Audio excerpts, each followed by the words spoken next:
Well, I hope you're in the mood for some interesting food for thought. Hi, my name's Christine L. Conroy. Welcome to Happy Stuff and Fluff, a channel for women who are getting happy, living longer and growing younger. And when I started my channel, it was aimed at women over 50. And it still is to a certain extent, but I soon came to realise that my audience was much broader than that. And I had some very young viewers and some older ones too. And it's recently come to my attention that I think my youngest viewer is just 15, or she may be coming up to 16. She's the daughter of a very dear friend of mine, and I'm not going to say her name, but you know who you are. And I'm very grateful that she listens. And it got me to thinking, oh my goodness, if I had heard all the things that we talk about on this channel when I was 16, believe me, I would now be ruling the world. I would be ruling the world. And it made me think, about if I knew then what I know now. And so I started to have some discussions with some women to see what they thought about that. But when I thought about it, there's lots of things that I could talk about, but the biggest single one, I think, in fact there's two. The first one, I wish I knew that if I changed my thoughts, I could change my life. I wish they'd taught me how to think at school. Now, on this channel, in fact, someone already mentioned to me that I haven't actually finished the Stinking Thinking series that I was doing, and I will do that. But the idea that I'm in control of my own thinking and that my thoughts are not necessarily true has been transformational for me. And I think if I was able to train the way I think when I was 16, there would have been no stopping me. And that's what I hope, that as a 16-year-old viewer, you would take that on board, that you choose the way you think and learn to question your thinking, because just because the thought's in your head doesn't make it a true thought. Now, if you remember, I've talked about Epictetus on this channel many times, and he said men are disturbed not by the things that happen, but by their opinions of the things that happen. So it's not what happens to you, it's what you think about what happens to you that's important, and that guides your actions. Now, if Epictetus was saying this in the early 2nd century, we've known this all of that time, then they could have taught me that and taught me how to think when I was at school. But it didn't happen.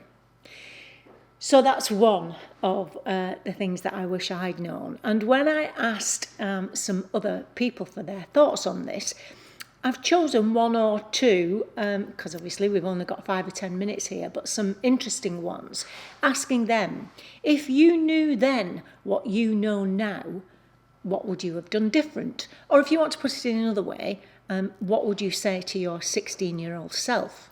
I want you to put in the comments box below. If you knew when you were 16 what you know now, how would things have been different? Or what would you tell your 16-year-old self? Please put it in the comments, because if we have one 16-year-old viewer, then I'm pretty sure we've got more than one, and I think it would be helpful to them to hear, in your experience, the things that you would have done differently, or things that you would say to your 16-year-old would help them as well. And I'd be really interested to read it too. Okay, so let me tell you one, first of all, the first one. And she said, these are all anonymous, by the way. She said, I would have realised the importance of education. And remember that in those days, at 15, we left school at 15 in order to start working to support the family, and that was me too. I did my GCSEs at 15 or 16, whatever age it was, or O-levels in those days, and I had to go to start work to support the family. And she goes on to say that she would have loved to have gone on to further education. Now, of course, you can go on to further education. I was lucky enough to be able to do that and to go to take my degree further on down the line. But this particular lady would like to have done it at that time. And she didn't realise how much she would lose out or have missed by not going on to further education. So I think that's interesting. The fact that these days young people are given a choice or have the choice, it's a lot more readily open to them to go to education these days than it certainly was when we were 16. So I think that's a really valid and interesting point. The second one, difficult to comment on this. She said, I would have had more relationships before I got married. She goes on to say, I've been happily married to my childhood sweetheart for 30 years. So he was the only boyfriend she ever had. They got married. They are still married and happily married. But I do feel that I missed out, is what she said. Like I say, it's a difficult one to comment on that because we have friends who were childhood sweethearts who have been married for much longer than 30 years. It does work out, obviously, for lots of people. I wouldn't advise for or against on that one. I wouldn't open myself up to that debate, actually. But this particular person, a personal thought of hers was, if she knew then what she knows now, she would have had more relationships before she got married. Food for thought, as I say. This is an interesting one. I would have put as much money as possible into pension schemes from the earliest possible date. Now, obviously, when you are 15 or 16, that's the last thing you're thinking about. In fact, probably when you're even in your 20s, it's the last thing you're thinking about because you need all the money you can get to do what you need to do. However, I agree with this one. In fact, if you possibly can, is to put as much money away as possible into pension schemes. But I don't think it's just about pensions, certainly in terms of the education that we had when we were younger. It's not just about pensions, it's about learning about finances or teaching yourself how to deal with your finances or understanding how money works and how to manage what you have. So how to live on a budget and literally how to manage what you have. I think that, especially for women, I think that's such an essential skill, and it's one that I'm guilty of. You think finance, you think, it's just so dull and boring, and actually no, it isn't. And if you remember, I did an episode on finances. I'll leave a link on it down below. But that wasn't about living finances. And this is something at least they didn't teach in school, actually the life skill in that sense about how to manage money. So I would say to that 16-year-old person, learn as much as you can about finances and about how to manage your money. This is an interesting one that struck a chord with me. And she says, I would not be so concerned about what people thought about me. When I look back, I allowed that to stop me from doing so much. Now, how many times have you thought there's something you might want to do and other people have told you their opinion and so they put you off and you just haven't done it? Wayne Dyer said, what other people think of me is none of my business. One of the highest places you can get to is being independent of the good opinions of other people.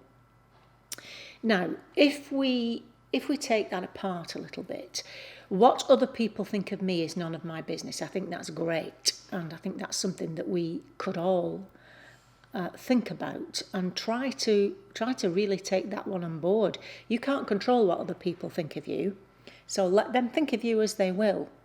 I agree with that. One of the highest places you can get to is being independent of the good opinions of other people. So yes, I agree with that too. Letting the good opinions of others guide your actions, I think is not something you should be doing. Personally, I value the opinion of people I care about, and I care about the opinions of people I value. So I do listen to those people. But if someone is telling me something or criticising me in some way, and it's a person that I don't even know, so for example, someone on Facebook or something like that, then that I would take with a pinch of salt.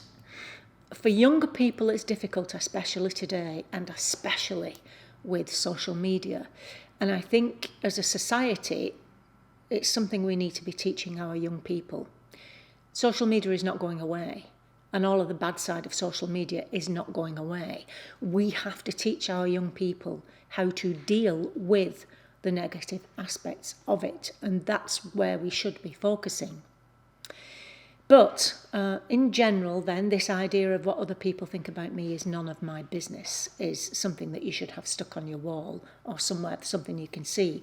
When I started lecturing to my undergrad students, so from 18, they were, one of the things I used to say and demonstrate to them is, you have to get used to making a fool of yourself. You have to get used to failing, to trying and getting things wrong. And if people around you roll around laughing at something you've done, you have to get comfortable with that. If you don't, you are never going to achieve anything of greatness, shall we say. It's very difficult. I'm a little bit older than 16 and I have been for a long time. And I still struggle with it sometimes. And I have to talk to myself and change my way of thinking. It doesn't matter. It doesn't matter. The only time I think you make a fool of yourself is if you never try at all. If you never try at all. And so, yeah, I would say that's number 2 for me. The first one would be, if I changed my thoughts, I could change my life. I wish they'd taught me. I wish I'd known how to think when I was 16. And also, I wished I'd have been more comfortable, not just at 16, but for 10, 20 years after that. Be more comfortable with failing and with making a fool of myself. And a caveat to that, of course, is failing or trying something that doesn't work. As long as you learn from that lesson, then it isn't a failure, is it? I want to know what you would tell your 16-year-old self. You don't have to give it a lot of thought if you don't want to, but I'd love you to put at least one thing in the comments box below, and then any of my viewers or any other 16-year-old person watching and looking at that might just learn from your mistakes and change their life accordingly. That would be marvellous. Okay, I'll leave it there until next time, and remember, on the Happy Stuff and Fluff, we're getting happy, living longer and growing younger. See you next time. Bye-bye.